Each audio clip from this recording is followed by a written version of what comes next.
Jadi belanja, kurangkan yang mana boleh kurangkan. Tuan-puan saja yang tahu. Okey. Bagi siapa yang tak tahu nak kurangkan kat mana? Ini tuan-puan kena buat. Selama 3 bulan tuan-puan kena tulis apa yang tuan-puan belanja setiap hari. 3 bulan. Supaya tuan-puan boleh tahu pattern tuan-puan belanja. Oh, beli pampers anak, susu anak sebenarnya habis 300 bulan. Sebelum ni tak pernah kira. Tapi bila dah catat, baru tahu. Oh, duit petrol nak pergi kerja habis 300 bulan. Oh, duit sekian-sekian. Kena tulis. Lepas tu lah baru tuan-puan boleh buat bajet dan tuan-puan tahu nak tolak dekat mana. Kalau tuan-puan tak rekod, tuan-puan tak tahu pattern belanja, tuan-puan tak boleh nak buat bajet. Yang kedua ialah tuan-puan jual apa yang boleh jual lah. Barang-barang yang banyak tuan-puan beli dan menyesal tu, jual lah.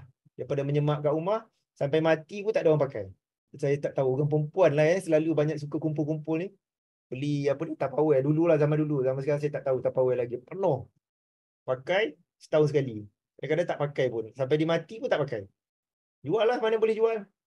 Oh, ada tanah yang tak mendatangkan hasil. Simpan macam tu. Kena bayar apa ni? Kan dia ada nak kena bayar pejabat tanah semua.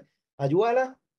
Oh, ada rumah. Kononnya nak buat pelaburan. Kononnya nak buat rumah pelaburan. Tapi sebab beli rumah tu habis 2,000 sebulan dekat rumah tu tapi tak ada hasil. Jual lah rumah. Dapat kenaikan tu harga rumah tu.